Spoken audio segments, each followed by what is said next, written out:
Janice, thank you so much for talking to me today. You've been a huge inspiration. I've enjoyed your book, Birth Trauma and the Medical, And the dark. the uh, the Dark Side of Modern Medicine. And I want to talk about the things I learned in there because it's pretty shocking to find out all this stuff that's been under our nose the whole time. So, tell me more about ultrasound. I was shocked to hear and learn that the ultrasound actually increases the temperature of the fetus up to 4 degrees Celsius. hmm hmm Ultrasound is radiation. We've been lied to about that and told it's just sound waves. Well, it's not just sound waves, although sound waves are a foundational piece of the creation of manifest reality and the destruction of manifest reality. Sound waves can be used for the destruction of manifest reality, depending on the consciousness of the person that is directing the sound waves.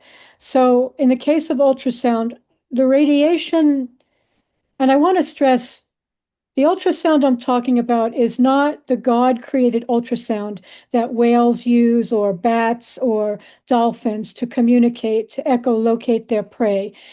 The ultrasound I'm talking about is created in the lab, okay, in a laboratory through the destruction of atoms. When atoms are put through an atom smashing machine, such as the one at CERN, for example, which is a huge atom smashing machine, they frantically try to put themselves back together. Like they're smashed against metal targets, and there's very violent things that are done to the atoms in order to get them to break down electrically, so that the electrons that normally spin around the nucleus get knocked out of their orbits or knocked out of the atom entirely, and sometimes the nucleus is destroyed. And that the output of that is called nuclear radiation. Okay, so when atoms get attacked that way, they have to work extremely intensely to try to put themselves back together again into their original balanced state. And they emit radiation in that process. Okay, whenever our bodies are under stress, because our bodies are also made up of atoms, we emit radiation as well. And this energy, this trauma based energy, can be harvested by the dark side and is being harvested by the dark side and then recycled through their radiation emitting machines to inflict yet more trauma. Okay, and the development of more radiation for them to use in the destruction of matter. Okay, this is quite literally what's happening. With ultrasound, they also use crystals. So they'll put alternating currents on the crystal, like a quartz crystal, and the crystal will respond by vibrating uncontrollably and morphing and deforming at the rate of whatever electrical current is being put on them. And in the morphing and deforming and expansion and contraction of the crystals emit a sound. It's a scream. The crystals are screaming from the torture. And this is what they call ultrasound. This is the kind of ultrasound that is emitted, that is created in a laboratory by mad satanic scientists, what we call scientists. And this is the energy that they're putting on the bodies of pregnant women against their developing babies to create trauma and to disrupt the development of the baby. Now, you spoke of the heating because ultrasound is radiation, and radiation does cook things. Okay, it is a heating that occurs from radiation, and it particularly affects the bones. The bones absorb radiation heat because they're crystalline in nature. And so when you heat the skull bones, okay, naturally the brain matter near the skull bones will also heat up, literally being cooked like bacon. The brain will begin to shrivel up. And we notice this in children that their brains are literally shriveling up because of all the radiation exposure, not just from ultrasound, but from wireless radiation as well. Okay. And naturally, we have severely brain damaged children. We now have 1 in 30 children that is autistic, and 1 in 20 boys. The boys are more vulnerable, probably because of the extreme trauma of circumcision, which is also done without anesthesia. They're attacking the male genitals. This is genital torture and ritual abuse. Okay. And the brain is damaged from that torture. Yeah, It never goes yeah. back to its baseline configuration.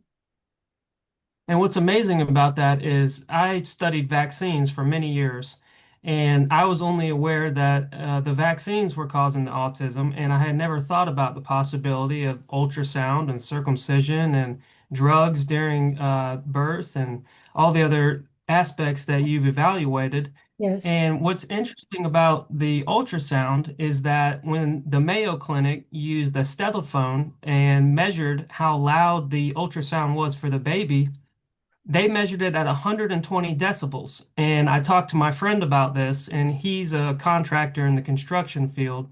And he said his OSHA limit is 87 decibels. Hmm. And so if adults can only handle 87 decibels, it seems reckless that we're subjecting the fetuses to 120 decibels. And then when people like you brought this to the attention of the FDA, instead of the FDA limiting or banning, they raised the limits 10 times higher power. So they've been turned into weapons. And maternity clinics have mothers in every other week to look at the baby, and they think it's real cute when the baby's covering its head and hiding and moving and running from it. Hmm. And nobody's thinking we are cooking these babies. We're frying their brains. They're also causing extreme hearing damage. You'll notice many autistic children have hearing impairments and are extremely sensitive and are often, they're often going like this because babies can hear the ultrasound, and many adults can hear it as well. We've been lied to about this and told that we cannot hear ultrasound, but indeed we can. Many of us can. I'm one of the people that can hear it. And for babies in the womb, it's amplified because you're in a watery environment. Okay, please Mm, understand ultrasound has always been used as a weapon. That is what it was developed for. Okay, this was a okay. naval weapon to be used for Right. submarines, to detect submarines. And we notice when the Navy uses it, it's called sonar. Whales and dolphins are beaching themselves with brain hemorrhages because this is blowing out their brains and their eardrums. Okay. Mm, Brain hemorrhage is very common from the exposure to ultrasound. Okay, it's not just the whales and the dolphins that are having brain hemorrhages. When other animals and human babies are exposed, brain hemorrhages do occur. Okay, so this is a weapon. In fact, the yeah, entire medical establishment is a weaponized satanic force. That is what I it, agree. there is nothing else happening there but an attack against our people. Right. When we say satanic, we mean attack on God's natural divine creation. All of this technology is against our natural order. 100%. And it's designed to invert, destroy, morph, deform, poison. Okay, all of it is intended to disrupt the magnificence and the love of the original creation. This is one thing the dark forces can't handle is the love and beauty and kindness. And so they really take great delight in destroying the the beauty of the natural world. They'll poison it. They'll you know pour radiation into it, pour all kinds of stuff into human bodies to destroy every piece of God's creation. This is what they do. and they get off on it. Right. They think it makes them powerful. They don't create, Right. There. they just morph and Right. destroy.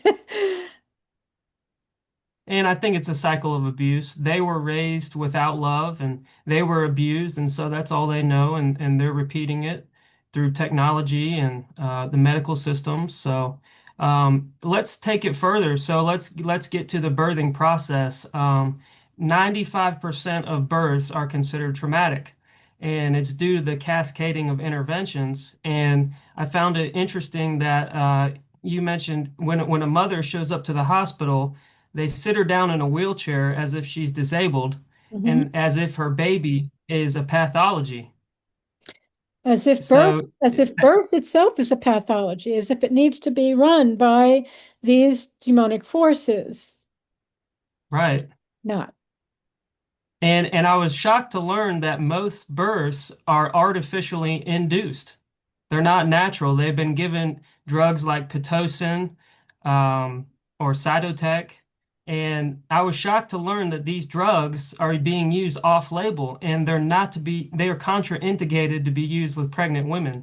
It's shocking. So the Pitocin, it's a synthetic oxytocin, so it tricks the mother's body into producing contractions. Yes. But the contractions are much, much more powerful than a natural contraction. And so the baby is being distressed. So, can you walk me through that? What is the baby experiencing during artificial contractions? You would make a great student for my parenting program because you really got it. Okay, the Pitocin is causing unrelenting contractions. I want to explain in a natural birth, a contraction will come, it will grow, it will peak, it will ease off, and the body rests. Okay, and that rest is very important so that the baby can regroup, the mother can regroup, after the intensity of a contraction. Contractions can also compress the umbilical cord and cut off the baby's oxygen supply, which makes that resting period all the more important. Okay, so that the baby can get oxygen again. Okay, with Pitocin C, there is no rest. All right, it's a Mm, contraction after a contraction after a contraction. These are very intense contractions, unrelenting, like a steamroller. You can't get off the train. And of course, the baby's umbilical cord can be compressed, and the babies will suffer from a lack of oxygen. Some will develop brain damage from the lack of oxygen at birth. The medical establishment knows that Pitocin does this, and sometimes they do what's called PIT to distress, PIT, short for Pitocin. And this is so that they can deliberately put the baby in distress and move more quickly to a C-section, which is more convenient to them and, for which they earn a greater sum of money. And so they have an incentive to deliberately cause the baby to lose oxygen so that they can distress the baby and go to a C-section. I want to also stress with Pitocin that natural oxytocin is the hormone of love, of human bonding. Okay. When you put this synthetic poison into a laboring mother's body, she's not going to produce natural oxytocin, which means there's going to be interrupted bonding between her and her baby. She's going to have a hard time breastfeeding her baby because oxytocin drives the letdown of breast milk. Okay. oh, wow. Yeah, there's going to be a hard time bonding with her baby, and her baby's oxytocin receptor sites can be damaged for life, which means that the baby can have a hard time experiencing human love throughout its life because of what was done Wow. to it at birth. So the baby is being put through a trash compactor and not Exactly. feeling any love from his mother. And it's so painful for the mother that she relents to an epidural. That's right. And I liked your parody of the informed consent where you mentioned mothers should be told that even though they may feel less pain, their baby is now going to feel more pain. Mhm. Mhm. This is a multi faceted thing because number one, the baby does not understand why the mother is feeling pain at its arrival. In a God-given realm, the mother would be ecstatic to be bringing this baby forward. And we have story after story of mothers giving birth in extreme joy and love and even orgasmic experiences during childbirth. This has to be done correctly without medical intervention, okay? In God's way, from conception on. So the baby is already in grief that the mother is experiencing pain at its arrival. Now, when the epidural comes in, the mother can't feel her body, the bottom half of her body, and she can't feel her baby. So she cannot help her baby get born. She can't even get into a position to help her baby get born. People literally have to roll her over. She can't stand up. She can't squat. She can't spiral. Everything that a mother would do in a natural birth to move, to open her pelvis, get down on all fours if necessary, right, to help the baby get born. None of that is happening once an epidural occurs. The mother is on her back. Okay. The baby is on its own Right. to get born and Yeah. has lost contact with the mother. Okay, the mother's going to be in her own trip, Wow. which for the most part, the mother's been in her own trip the whole time, right? If the mothers are usually so stressed and so scared because their bodies are remembering their own births. See, they don't know they're walking around with birth trauma that's unresolved. And so their body Right. remembers, and their body knows, oh shit, now we're going into this whole thing again. All right, the mothers are under unbelievable stress. And so they're not giving much consideration to the baby's experience. And this goes for the doulas as well. Right. Okay? The doulas are coming in trained to serve the mother and whatever the mother wants, Hmm. her birth. Okay, that is not cool because some of these mothers will want Right. their sons to be circumcised. Some of these mothers will want their children to be vaccinated. Okay, these mothers need to be stopped and to have their minds opened to the facts before they give birth, before they make choices that will deliberately hurt their children. And that goes to say we need legal protection for babies. It seems insane to me that infants and fetuses have less rights than animals, but animal abuse laws are more strict than infant laws. Like, for example, it's illegal to dock the tails and cut the ears of dogs in many states in the US, Mhm. but it's perfectly fine to circumcise a boy on your kitchen table. And we'll get to that, but the drugs used in labor, that was super interesting for me because many people are addicted to oxycodone and painkiller drugs is because when they were being born, they were subjected to these artificial pain-killing drugs when their bodies really needed their mother's natural opioids and hormones of love and hormones of euphoria. And so that's a huge explanation of why people have drug addictions. The study in your book said that people were 5 times as likely to be addicted to meth if they were exposed to nitrous oxide, for example. So those are some very interesting correlations. Yeah, we have an interesting situation because the drugs that people are addicted to are also oxytocin mimickers, like Pitocin, okay, which is an oxytocin mimicker, all right, like fentanyl. Okay, fentanyl is in the epidural. How many millions of people have died from a fentanyl? Oh, wow. These young people were born on these drugs. Okay, they have no memory in their body of love. What they have in their body is a memory Right, of a drug-induced euphoria. right, Euphoria is a medical term. right. Okay, it's not a real sense of well-being. It's a drug-induced fake sense of well-being. And that's all the kids know. They've never had the real experience of love. They were robbed of it because of the drugs. And so all they know is to turn to the drugs to try to have a sense of well-being. And this is the saddest thing. If we look And at it, really, it's so sad. mhm. Yeah, and you explained how many women are violated and feel like they were raped because the doctor was intervening so much in the birth that they didn't have much part in it. For example, up until 40, 50 years ago, women were put into a paralyzed, unconscious state with scopamine or scopolamine and Copolymer. morphine, and yeah, and the doctors manipulated their bodies with forceps and suction and cutting, and the mothers didn't remember any of it. Yeah, scopolamine is a drug that does create amnesia. It also creates absolute compliance. So if you tell somebody to empty out their bank account and give you all their money, they will do it, and they won't remember having done it. So scopolamine was very convenient for the medical establishment. I was born on that drug.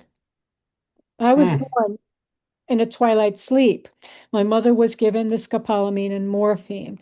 So, of course, I never was able to truly bond with my mother the way a mother and child, or a mother, any child, not just a daughter, but the way a mother should bond with her children. And yeah, this really messes with your head because it's kind of also like your mother's dead. She's not there. She's not present, Hmm. which creates mourning And from the minute that you're born. You know what I'm saying? You're in a right. state of grief. And Phenom- so is the medical community covering this up with the term uh I'm forgetting it now. It's where the mothers have depression after the baby's born. Postpartum depression. You know, That's it. So postpartum, they use yeah, that it's they use not, that term to cover up the trauma. well, mothers have extreme depression after childbirth, and this depression is real. This would not happen normally in a natural birth. On the contrary, the mothers would be ecstatic and in love and feeling empowered, uplifted, and feeling a deep connection to God and to source, to creation. They would feel the power of who they are and what they just accomplished in terms of bringing another soul from God through to this dimension. But they're not feeling that. They're feeling extreme grief. And let me state that the medical establishment takes babies away immediately after birth. Sometimes Hmm. mothers don't get to hold their babies at all. When a mother cannot hold her baby immediately, especially during the first hour, her body's going to think the baby is dead. If the baby's not there, she can't look at her baby, she can't smell her baby, she can't touch her baby. The body thinks the baby is dead. It has no understanding of why the baby is not with her. Okay. And so the neurochemicals of grief will be produced in the mother's body. Hmm. This is what they call postpartum depression. It is medically induced, it is iatrogenically caused by the medical establishment itself as a result of their protocols, all of which are purposeful. This is not an accident, what we're talking about here. Okay, all of it is intentional and deliberate to disrupt the family, to disrupt family bonds, to disrupt the energy of love. That's their place, that's their role. I agree. And they treat the mothers as if the mothers are getting in the way of the birthing process. It's appalling. And when I found out that 50% of births are C-section, I'm thinking surely people have to think that something's gone wrong here. But 50% of births, my youngest brother was a C-section birth. But what are the implications of that? What's the difference in a vaginal birth and C-section? There's so much going on because C-section, you have to understand, this is a satanic ritual as well. Okay, the mothers are strapped just like the infants are when they're being circumcised. The mothers are strapped to a board, to a table. They can't move their hands, they can't move their legs. They can only move their head, all right? And they're drugged. We don't know, the extent of the amount of drugs these women are given. And they're cut into. They're slicing open people's bodies. And the baby is being forcibly torn out of its mother's womb. So the mother has not given birth. You understand? Mm. Has not given birth. Somebody else has come in and usurped the birth through a surgical procedure. Now, they use surgery as a form of mind control. All of this is a form of mind control. But surgical mutilation is used to create mind control slaves. I've got a lot of information about that. If you want more, you just reach out to me, okay? So they're That surgically is very mutilating. interesting. Yeah, they also do the episiotomy. Well, they'll surgically mutilate her cervix. They'll cut it. That's also to cause the mother pain, to cause her disruption. It is a form of mind control. She may never be able to pee normally again without pain. Certainly to have intercourse, to create another life will be painful after an episiotomy. It is abuse. It is, again, satanic ritual abuse, as all of this is. Cutting into women's bodies or cutting off infant body parts is not normal. This is not normal. And people need to snap out of the mind control, okay, to see that this is extreme violence and it needs to end. But these rituals, of course, the baby is going to have imprints. The imprints mean these are pre-verbal memories. They remain in the unconscious for the most part. But when a baby is drugged, because the mother's been drugged, and it's like trying to drive drunk to get out of the womb with the mother on its back, not helping at all.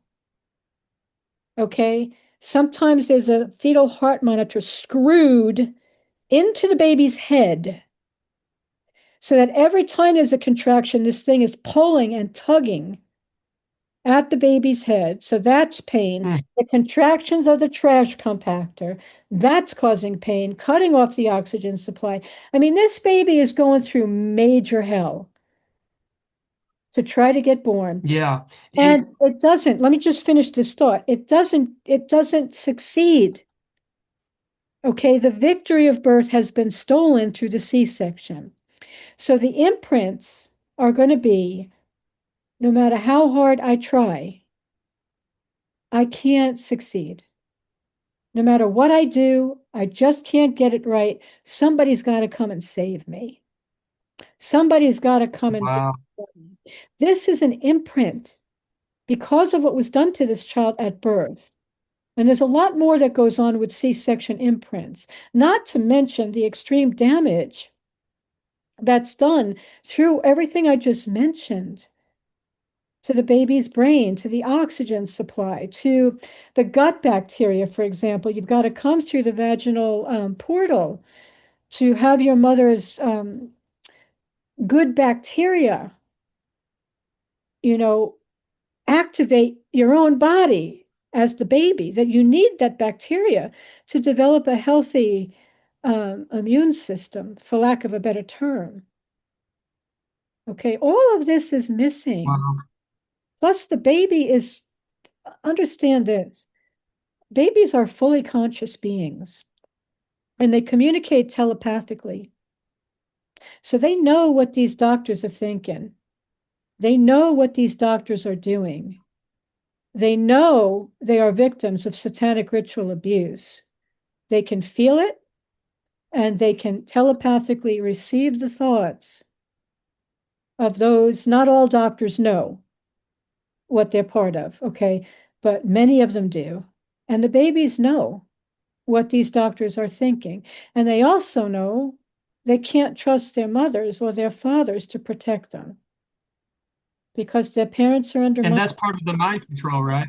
The mind control, the victims of mind control are reinforcibly taught that they have no protection and they can be abused. And the perpetrators, they depend on the perpetrators for their life to be spared.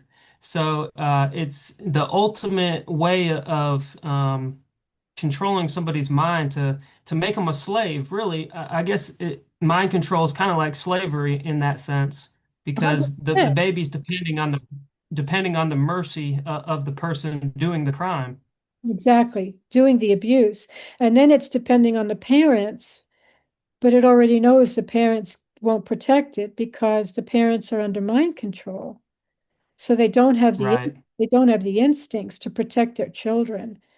I mean, look around, That's the sad look at part. what you're seeing. You've got people walking around with cell phones that are emitting massive amounts of radiation that will make their babies infertile, that will cause brain damage to their children, that will shorten the lifespan of their children, that will basically destroy their children's lives. Okay. And they do it, they hold the phone right next to their infants. They hold their phone right next Yeah. to their pregnant belly. They hold a Wi-Fi computer on their pregnant bellies because they're under mind control. Okay. And Right. they are not able, at least not yet, to come out of it and to say, holy shit, what am I doing? What have I been doing to myself and my children and to the earth? I have to Yep. stop. Yep. We have to stop. But it's very hard to get through because there's the TV, there's the screen, constantly projecting the frequencies and the pulsed radiation at these people to keep them in the state of hypnosis that they're in. So you've got to be very So willful to come out. yeah, that's true. And for a lot of us, it takes a lot of trauma for us to finally look inward and figure out what has been going on. And then we can see that it's going on with other people and we try to help them get out of it.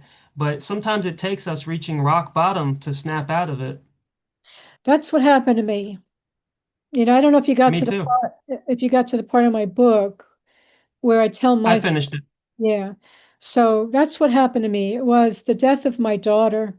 It was watching her be tortured in a neonatal intensive care unit for 2 months Yep. after an extremely traumatic birth where she was born not breathing. And I almost died from a hemorrhage. It took multiple extreme birth events for me to finally say, okay, what the hell is going on here? What's happening? Yeah. And that took me to where I've written a book about the birth trauma. I've written a book about the medical establishment. I've written another book about ultrasound because ultrasound was, and I'm now working on part two. Part one of the ultrasound book was 500 pages. Part two will probably be another 500 pages because that's how deep the rabbit hole goes with this technology. And a third book on the wireless issue. Okay, what's going on with the wireless tech? I mean, this is really serious. But yeah, Yeah. how sad that we've both had to experience such extreme trauma. Yeah. And I want to talk about the NICU a little bit. I was somewhat aware of the cord clamping and the sale of the stem cells and the blood and the sale of the placenta, but I was shocked to learn that with a preterm infant, it's actually more valuable to sell those things because it contains more stem cells. So even though the baby was born preterm and his life is very fragile, the medical community is going to be even more ravenous to sell off his body parts. And to collect his adrenochrome blood, you see, they're torturing the babies. Several times a day, For sure. they'll come in and do very, very painful and abusive protocols. Let me get this off my phone. Right. And so the adrenochrome is pumping through the blood of these babies that are trapped in NICU. Literally, they're trapped in a satanic underworld. And so that And blood, they go through 15 to 20 non-anesthetized procedures per day, from heel lancing to IV lines to surgeries. And it's totally alien and satanic to this poor infant baby who has no connection to his parents. He's put in a little blue bubble. I mean, it's the most unnatural, unhuman thing ever. it's alien if people would flip and look at it. You do not isolate an infant. When you isolate an adult, it's incredibly painful. Okay, to isolate a newborn, especially a vulnerable newborn, and keep it from its parents, even being able to touch that baby. Okay, they can't hold the baby. And all you do is inflict painful protocols on it day after day after day. These babies are severely brain damaged. Okay, Mm, and they're exposed to ultrasound repeatedly, constantly under attack. mm, So so sad. it's just, it's just off the charts. Unbelievable that we haven't seen this, you know, Yeah. that we've acquiesced to it. And I understand because my baby was in NICU. There was a part of me that wanted to grab my baby, run out of that hospital with her, to try to save her. But I was afraid she would die if she didn't have their machines. You see, and I was Yeah. afraid of what these flippin' thugs in uniform would do to me if I tried to protect my baby from them. And this is also mind control, where the parents can't protect their baby. And there's another piece I should bring up right now because it's big in my own story. Okay, there was an incident where a doctor was forcefully pressing on my daughter's body, like extremely violent, what he was doing to her body. And I was like, "Excuse me, do you have to be so rough with her body? What is the point of this?" And he threatened to have me thrown out of the hospital if I didn't shut up. And my husband stood there, totally catatonic. Okay. It took me to the writing of my book, okay, to understand that my husband was in shock, what we call parasympathetic shock, and that this is Right. what happens to circumcised men, Yep. okay, is that from infancy, their bodies have used the parasympathetic shock, meaning the soul leaves the body from the extreme trauma, Yep. and the body is on automatic pilot. And this becomes a habitual nervous system response to trauma, Yep. to confrontation. My husband did it often. He would check out completely emotionally. I've seen it too. He would go blank. But during that Yep. during that scene with my daughter, the fact that he didn't do anything enraged me. I mean, I'd seen Hmm. behavior in him before, but now it was at the point where, okay, he's not protecting my baby. He's not protecting me. He just sits there and lets this happen. I can't stay married to this man. Okay, I can't trust him. He's not. But this is what happens on an unconscious level with all women whose Right. husbands can't protect them during birth. Right. And the husband, Yep. it's not their fault. Okay, it's not the fault of the men who have also experienced extreme abuse, who are going into shock as soon as they get into the hospital because their body remembers what happened to them. Right. Okay, The and body keeps the score. the body's like, shit, man, shut down now, get the soul out because we're entering enemy territory here. You shouldn't even be here. Right. So out the soul goes, and in comes this this biological robot Yep. without the soul, trying to attend the birth. And this, of course, causes a breakdown in many marriages.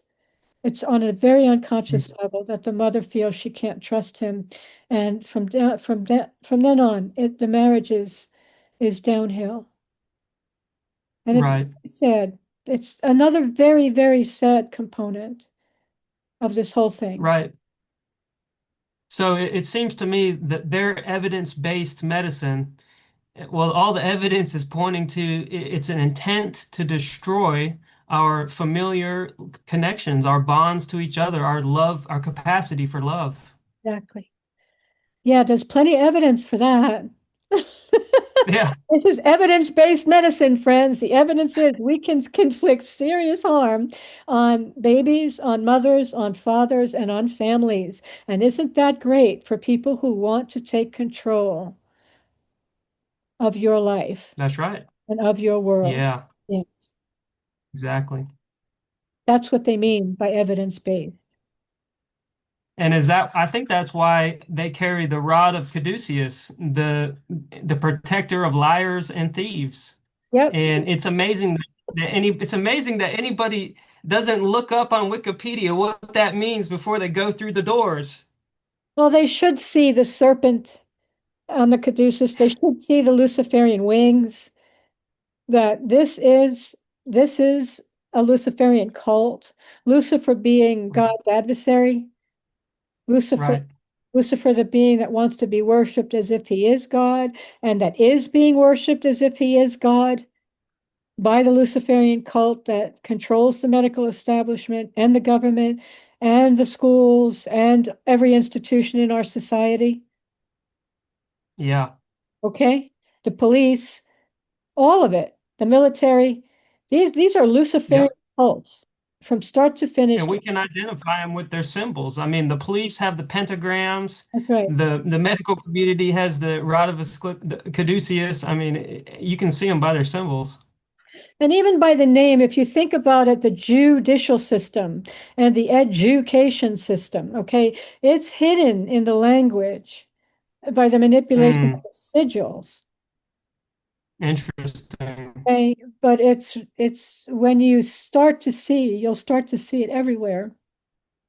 That's who's behind it. This is who's been behind it all along. This is who brought circumcision here, of course. How could we not know that? The Jews are behind. Right. The Jews are Yeah, so behind. let's Go ahead. Sorry. Let's get into that. So, as you know, I've been working on restoration for about a year, and I'm feeling a lot better now that I have some coverage. And I'm almost done with my documentary on circumcision. And I try to tackle every single aspect and every reason that it's done, all the myths, the real reasons it's being done. And it does get really, really dark, but I do think it traces all the way back to blood sacrifice. And whether or not people know that's what they're doing, that's what's doing the mind control to facilitate the sacrifice. Even in remote tribes in Australia, remote tribes in Africa, it's the same energetic, parasitic emotions of fear and pain and suffering demanding this to be done with mind control. And I didn't realize all this until I watched one of your videos maybe a year ago on it. And you showed the ritual circumcisions of the Brit Milah, the Jewish ceremony. And I agree with you. It's completely satanic. And it's just shocking that we can let it be going on and not even question it. But I was mind controlled too. I grew up in a Christian school, in a Christian church. And every time we saw the passages in the Bible that said, all the good guys doing the killing are circumcised, I thought, okay, I'm part of the good guys, no problem. And it wasn't until I was 30 years old that I even questioned what was done to me and what is the difference? What's the difference in an intact versus a circumcised? And so I started doing the research and realized that I'm missing 16 functions. Yeah. 16 functions, and some of them are sexual, some of them are protective, but it's just shocking how little we're actually educated on our own anatomy. And on what they're taking from us, from the boys, but also they're taking from the women too, you see, because that foreskin is designed so that when it meets the vaginal wall, it will trigger the male brain to release neurochemicals of love and bonding. And when you cut that off, okay, you're preventing a depth of bonding that should occur through the union of male and female. Okay, and it's also in terms of how it's affecting women, and I don't want to undermine the depth of what's happening to the men, but I want women to wake the fuck up because a lot of them are insisting that their sons be circumcised, okay? And this is a big problem. Hmm. So for the Yeah. women, an intact penis has a foreskin over the glands. And when the erect penis goes into the vagina, it pulls out and the foreskin covers the glands and keeps all the liquids, the fluids in there so that when the male goes in again, there'll be plenty of lubrication, okay, Hmm. for the act of intercourse. But when that foreskin is gone, you see, we have the glands completely exposed. The rim of the penis is completely exposed. And each time the male pulls out, okay, the fluids get trapped under the rim and pulled out of the vagina, causing an Right. unnatural drying of the vagina, which is going to cause pain during intercourse. Right. Okay, you have to have the moisture to make intercourse not painful. Right. And without the mobile foreskin, the man has to thrust very far back and forth to even feel anything. And that's painful for the women because the woman's vagina has pressure receptors, not friction receptors. So it's totally unnatural for the man to be moving in and out like that. It should be gentle with the mobile foreskin. Yeah. What happens with circumcised men, the foreskin has massive numbers of nerve endings, very extremely sensitive nerve endings. Okay, so that there's an exquisite sensitivity during intercourse that's removed. You took the guy's Right. foreskin, okay? And so there's a pounding, a thrusting for the man to achieve enough sensitivity to experience what we Right. call orgasm. This is not Right. natural for the repeated pounding and entry, re-entry, re-entry. This is just not natural. And yeah, it's disrupting normal love-filled intercourse. Right. And it's all deliberate. I mean, in my view, this is not about sexual pleasure, although that's also a lot of it's been lost for both men and women. Yeah.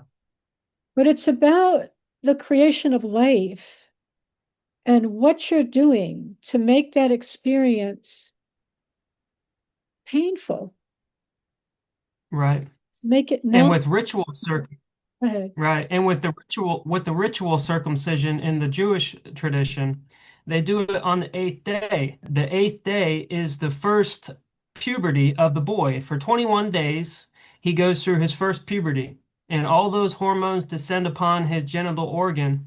But when he's circumcised on the first day of his first puberty, those hormones don't go down there. They go wild in the body. They disrupt the thyroid, the adrenals, all the other hormones in the body go haywire for the rest of his life. This causes mental illness and violence and rape because what we do to children, they're going to do to other people when they grow up. Not all of them, but yes, many of them will become sadistic psychopaths. And we can see that in the IDF.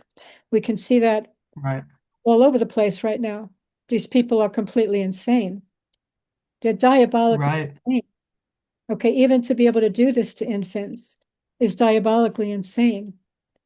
And to create a God right, that tells you to cut off your infant son's penis to create a covenant with him. I want people to think about this logically, okay? Because the creator doesn't create a magnificent male penis with a foreskin attached, only to turn around and tell people to cut it off. Okay, Right. that's not the creator. The entity telling you to cut it off is the creator's adversary. Certainly. And that's who people are worshiping as if he were God. That's the God of the Bible. Right. Okay, the God of the Bible that demands human and animal sacrifice, the God of the Bible that says, go and take other people's land and keep the women and children as booty for yourself. Okay, Yep. the God of the Bible that's constantly provoking wars and theft and destruction. Yeah. Not God. That's a demon. Okay, that's I agree. entity that is working against God. And everybody on this earth needs to stop worshiping that entity. Everybody on this earth needs to snap out of the mind control from Jewish created religions, including Christianity, so that they can know and understand God and not be Yep. this way. Right. Yeah, I think that Jesus's message was totally changed by the Jewish authorities of the time, including Paul or Saul. He wrote half of the New Testament, and he totally changed Jesus's message because Jesus said, he told the Jews, "Your father is the devil, and he was a murderer and a liar from the beginning." And when he died, and the Jews and the church took over his message, they said that he was a blood sacrifice to Yahweh. And Jesus did not approve of Yahweh or anything the Jews were doing. So I think they totally changed his message. And I've been looking at some Gnostic scriptures, and they seem to they seem to have a better representation of what Jesus said and what he meant. And they identified Yahweh and the other gods as the demiurge. And they said the demiurge are the ones demanding these sacrifices. Mhm. And it is pretty sick to think about hurting innocent animals for somebody's own mistake. It makes no sense unless it is an evil God. It is an evil God. It doesn't take much to see that. Just read the Bible. What I call the B-U-Y, bull, B-U-L-L. You think this is God's word? You think this is God's doing? Right, Think God is telling you to go and kill animals and offer them up as sacrifices to him? You think that's what God wants? You see the innocence of the animals? You see the kindness in their faces, and you murder them? You think a God that enjoys the scent of burning flesh is the creator? right, right. In Numbers 31 in the Old Testament, it talks about the destruction of their enemies, and God required the burning of like 12 or 120 virgins as a sacrifice. I mean, it's totally sick. Very sick. It's very, very, very sick. And it's very sick that people, how many billions of people are worshiping this entity on this earth? How Right. many people are still stuck in religion, which of course is a fundamental piece of the mind control? This is all Yes. malevolent to try to, distort people's understanding of God big time. And Jesus also said, you are the synagogue of Satan. You are of your Right. father, the devil. Right. Indeed, they are. That's what they are. And the Jews are the only ones that have synagogues, so it's not hard to figure out. No, we just got to be willing to snap through it. Like I can understand the attachment to religion and this, especially things like Christianity, because first of all, there's community in the church. Okay, some people can find help and support through the church. The church has done some good things. Okay, but the church is also satanic. And I was raised Catholic. Okay, you don't like drink the body and blood of Christ, even though it's symbolic, without understanding this is a satanic ritual. You're worshiping a sacrificed man who's been Right. hung on a cross and brutally tortured, and drink his blood and eat his body parts. This is a satanic ritual, friends. Right. Hang symbols of human sacrifice around your neck and in your house and in your car. Right. Because you're participating in Satanism. The, Right. And with the Catholic Church, nuns and priests being celibate, that actually traces back to Mithraism. And in Mithraism, they had children as temple prostitutes. And so that's what happens when you subvert God's natural desire for male and female relations. When you sever that and replace it with temple prostitutes, it's clearly satanic. yeah. I tend to think also that this is way too deep to go into in this show, but I've got a very unique perspective, let's say, on what we call human sexuality. And my sense is that what the Creator is really asking of us is to use this life creating energy in the service of creating life and to get a hold of our base carnal impulses, like not just to, flippantly, oh, we're sexually attracted to someone, so let's go have sex. This creates a problem. The problem is unwanted children. The problem is abortions. The problem is false unions. The problem is venereal diseases. The problem is single parents, children without Mm, fathers, children without mothers, okay? Children ending up in mm, care of CPS. When we have sex the way we're having sex without any interest in creating life, we've mm. got massive social problems as a result. So we need to sort of elevate our consciousness and understand that even the term sexual energy is a distortion because this is life creating energy. That is what it is. It is designed for the purpose of bringing souls into this world. Wow. It's designed for the purpose of two people who deeply love each other taking their love into eternity through the creation of life. That's what the energy is for. It's not just to get off, because when we put it only in the sense of getting off, we're not letting the spiritual in. We're keeping it on the satanic physical level. We're Mm, misusing the energy, which causes all kinds of pain for the parents of the unwanted children and especially for the unwanted children. It has to I stop. agree. Yeah. And that's a great perspective. And that's the kind of education that young people need because currently the education, a lot of it has been around shame. And with shame, if people do have kids, that grief and shame passes on to the child, and they feel unwanted or unloved, or they feel that grief too. And so it's a cycle of grief and trauma when, like you said, conception should be planned in love and conceived in peace and intention. So thank you for bringing that. Well, the other people are talking about it. If I actually, my awareness of this issue came from reading the Ringing Cedars books written by Vladimir Maigret. And so I may be the only one talking about it the way that I'm talking about it because I really got what Anastasia is saying. Keep in mind, my daughter's name was Anastasia, the one who died, who was trapped in a NICU. And I feel as if those books were speaking to me directly from her for me to understand what's necessary for a soul like Anastasia to be able to come here and stay. And so we have to get a handle on the way we're creating life. There has to be preparation. There should be education, preconception education, so that young people can prepare a space of love in which to create, to conceive and gestate and birth their children, and in which to solidify the union of their love for their beloved.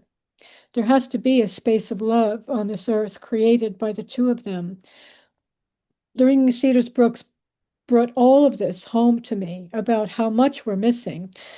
And of course, intentional creation of life is necessary for that baby to have all parts of its being intact.